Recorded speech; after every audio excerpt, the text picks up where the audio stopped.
DJ Academics deletes the receipts. Gayle King gives the secret to a great body at 60. Cassie's husband slams abusers, and two New Orleans students solve a 2,000-year-old math problem. Welcome back to the Weekend Critics, and welcome to the Critic Chronicles YouTube channel, where you get commentary, reviews, and tabloid news. I'm your host, Patricia Hartley. Be sure to like this video, subscribe to this channel, and hit that notification bell so you never miss an upload. It's Saturday, May 18th, 2024. Hey, critics, it's time to chronicle. Up first, let's talk Black on the Cover. If you have not had a chance to check them out, as a reminder, last weekend I did not quite get a chance to get to an actual show. So what I ended up doing was Black on the Cover. I did 2 episodes. I did one for Tabitha Brown, who's on the cover of the May 13th issue of Women's World, and I did another one for Maya Rudolph, who's on the May cover of Town and Country. So you can check those out. Those are linked below. Additionally, had an opportunity to come on 3 times this past week. Just because I wanted to give y'all some weekday content because we didn't do it on the weekend. But I also wanted to go live on yesterday talking about the Diddy and Cassie case, as well as the video that was obtained by CNN. With that being said, be sure to check that out. All going to be linked below. And speaking of checking things out, y'all, I don't know about you, but I always look forward to the BET Awards. In spite of what critics might say about the BET Awards, in my opinion, it still gives me an opportunity to see what's going on new in music, specifically maybe like the male hip hop. I'm into female rap, but sometimes the male hip hop gets me a little like, uninterested. However, with the Kendrick Lamar and Drake beef that has been going on, it really does give us a little bit more of sort of that feeling in hip hop again, giving it a little bit more of a positive heartbeat. Although I have to admit, I didn't like anything that sounded like it was violent, like folks going over to Drake's house and, injuring somebody. I didn't like those things at all. As long as the beef is healthy, it's always a good thing. However, I will say that it has really, I think, sparked some more pulsingness, what can I say? I think I said heartbeat already, so I was trying to look for something else. I think it really has allowed the veins in our spirit to glow more, just because we've had this beef between Kendrick and then Drake. And I have to say, one of the good things is that it was with artists, or should I say hip hop rappers, and 2 people who has been in the game for a minute, right? It wasn't like, some of the younger rappers that we don't know. You may have 3, 4 songs shine. We barely know them. Some of us know them just because of TikTok, right? But I think it was a variety of folks and a variety of ages listen to specifically Drake and Kendrick Lamar, and I think it just really gave us an opportunity to get some different insights. So I'll talk a little bit more about some things that's happening here in a few. Drake is also top of the list for nominees for the BET Awards 2024. He has 7 nominations. He's also hiding another child and kissing young women on stage. But did I say? Wait, did I? In spite of, don't worry about it, Drake. You are still nominated.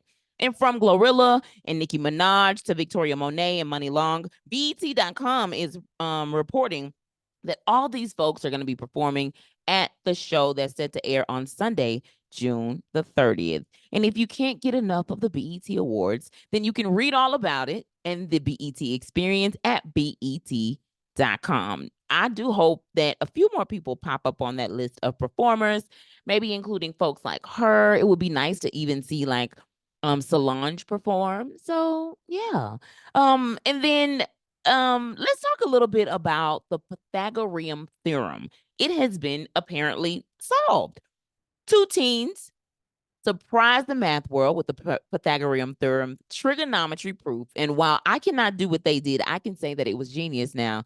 Y'all remember the awful a squared plus b squared equals c squared? Learned this in high school. Was it geometry? I probably don't even remember and shouldn't have said that out loud because I'm telling on myself. It basically, in a right triangle, there's like 3 sides. The long side, which is the C side, and then you got the other 2 sides that's like the equal to each other. And the sum of those squares are also supposed to be equal to that long side. Well, they are equal to the long side. 60 Minutes did an interview with both of the girls a few weeks ago.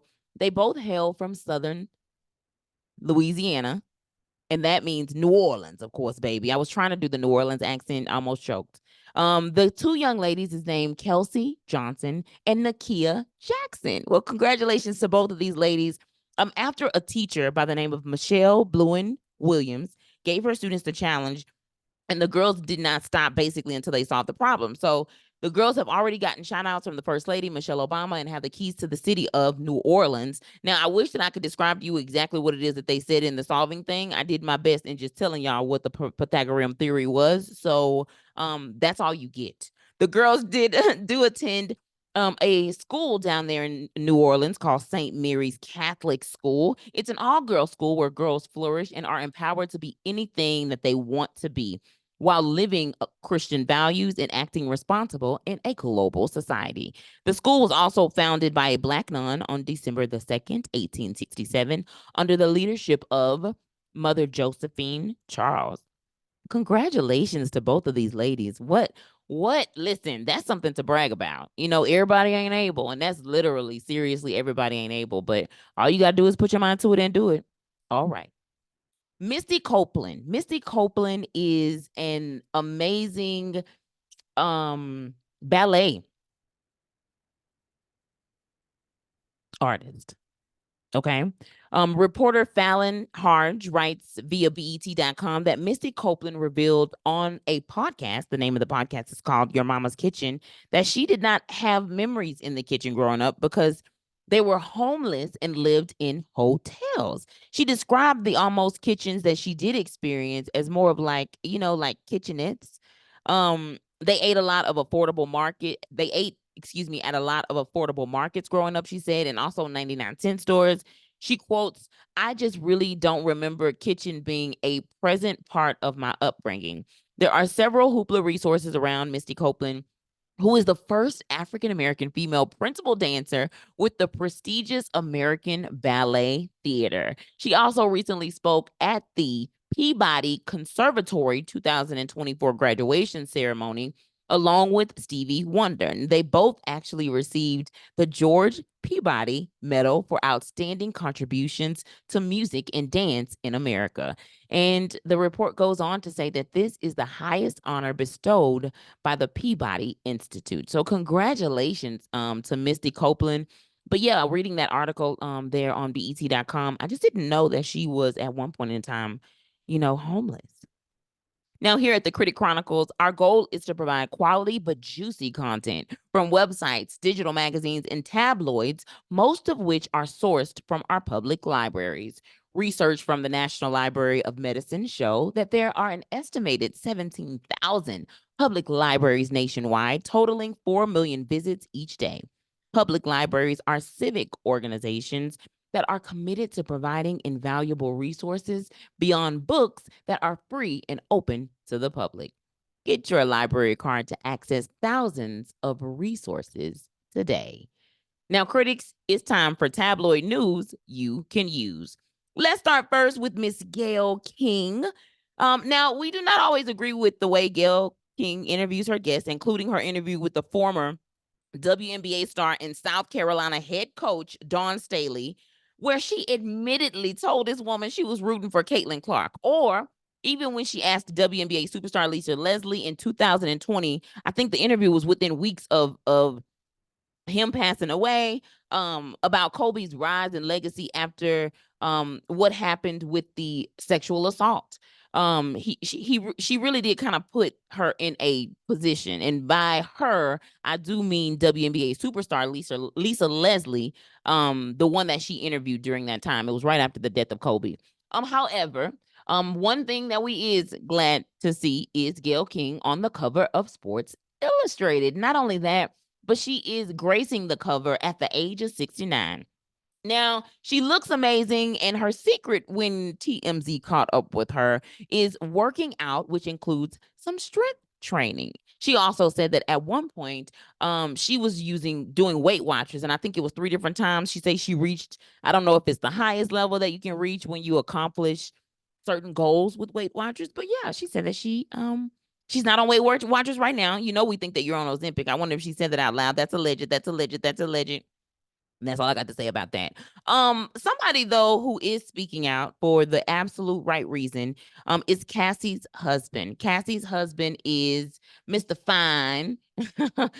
Is his last name. Well, yesterday, I did a breaking story on the channel about the video footage that CNN shared of Sean Diddy Combs abusing his ex-girlfriend Cassie in a hotel hallway. I've linked that below. Well, Cassie's husband, Alex Fine, also spoke out on yesterday, which was May the 17th, saying, and I quote, "Men who hit women aren't men.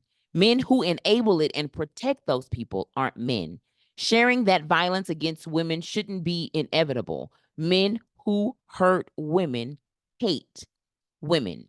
He continued on saying generically that survivors are not alone and there are men and women out there who care about your well-being. I do remember there being a post from Cassie, and I would say like years ago, where she looked like she was sitting alone in a window and maybe smoking something, like maybe like a little J, something like that, whatever it was that she may have had in her hands. But she was looking sad, but she also did a post, just about how she was lost at that time, and she's in a better place in her life. And every time I see her husband, Alex Fine, like speak out about her or for her or telling Diddy basically, giving subliminal messages or whatever it is by him posting something on Instagram, because this is not the first time he's done it. It just always feels like he's in support of his wife, but also that Cassie is hopefully definitely doing the work and going through the transition that she needs to as well. A lot of superstars have reached out to her, including they've sent love and light to her. Including people like Cedric the Entertainer. Slim Thug came forward and actually apologized, because at one point in time he was trying to act like he was taking off a Diddy. Slim, we ain't like that.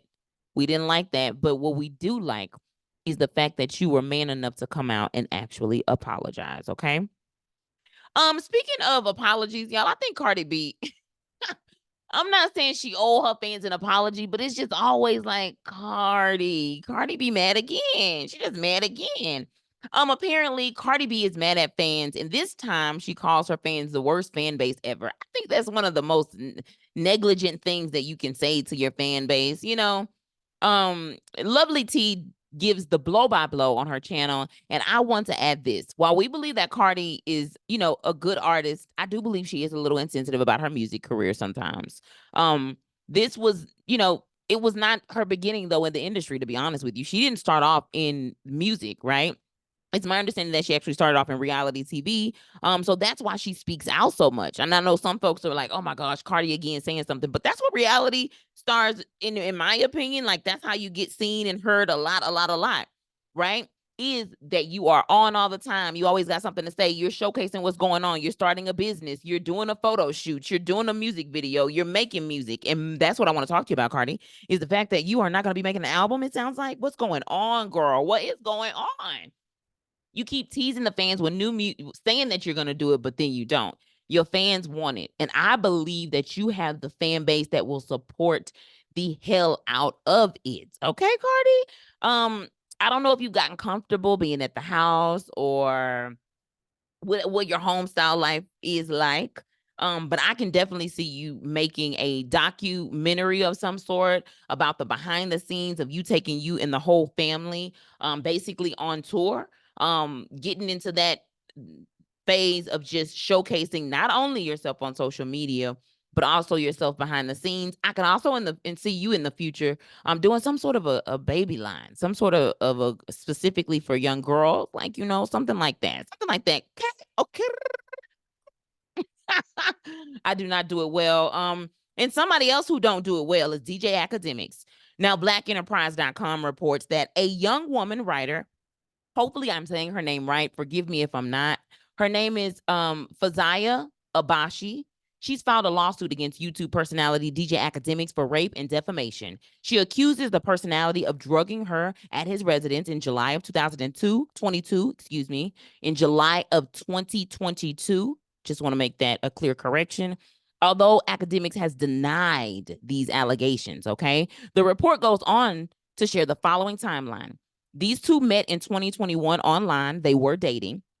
In 2022, he reaches out to her and he invites her over. On that day in July of 2022, somewhere like mid-July, I believe it was like July 16th, she went to the house and two of his friends that she didn't know was going to be there was there. Do you hear me? They went to the hot tub. They gave her a drink, according to the report. She then began to feel a little lightheaded, and the men proceeded to gang rape her as she reportedly went in and out of consciousness. A rape kit was done, and the young lady did lay low until Akademiks went onto his YouTube channel to brag about some girl that his homeboys did that to, and that prompted her to come back out with her own statement defending herself. And then it just don't sound good. However, I went over to DJ Akademiks channel because he got like 3-4 of them. Okay. He has his main channel with like 2.8 million followers. And then he has like another channel that he goes on from time to time with like 800,000 followers or so, something like that. I don't know why that 800,000 keeps coming up, y'all. But that seems to be a very consistent number around this time. I don't know what that means. Okay. But essentially, basically Akademiks opened up his mouth, in my opinion, to just, in spite of what may have happened at the police station where the YouTuber claims that he went down and did all the things, and he shared what happened between them, like whatever. Basically, they have all the things that they need, is what he's saying, because he cooperated with the police, so he's good, he's innocent. But there are some text messages that are a little bit disturbing that does give the impression that Akademiks did know a little bit more than what he should have known. I think the further thing that really looks bad is that the suit says that the friends were also captured on surveillance footage that Akademiks played back for her. She goes on to say that she recorded audio of the young man. So this is Akademiks' real name is Livingston Allen, who admitted to intercourse with her and has the kit to back up that statement. Okay. In spite of, DJ Akademiks still maintains his innocence, but MSN.com shared the following statement from him. It says, one final statement that can no longer be seen. I can tell you right now, you can't even see his lives on any of his channels, except maybe the one that he just did about Diddy, which, to be honest, I don't know why you're talking about Diddy when you need to be talking about yourself. But he says, let me tell y'all this about everybody in the industry. I'm going to tell y'all this right now. If AK ever goes down, I think AK is who he was referring to as himself as Akademiks, ever go down, y'all are all going down with me, because I hold no secrets from anybody. So go to his channel, and he did delete some of those lives, which I consider to be some receipts from some stuff that he said that could still possibly give the impression that he knew what was going on. Now, we all know that is what you can prove. It don't mean that just because what they couldn't prove or whatever makes you not guilty. And while we're not saying over here that you are absolutely guilty, what we are saying is that things are matching up so much from y'all's point of view. She was over there. Y'all both confirmed that. Your homeboys was over there. Y'all both confirmed that. You showed her surveillance of the boys doing whatever they did to her. Y'all both confirmed that. There's a lot of just confirmations between the two of you that's kind of like sketchy. That's all I got to say about that. And with that being said, y'all be sure to check out the description box for more information about how to stay connected to the channel. And be sure to catch us here at the Critic Chronicles every week for uploads. And tomorrow is the weekend again, so we're going to be right back here with more. Thanks for tuning in to the Critic Chronicles YouTube channel, where you get commentary, reviews, and tabloid news. Be sure to like this video, subscribe to this channel, and hit that notification bell so you never miss an upload.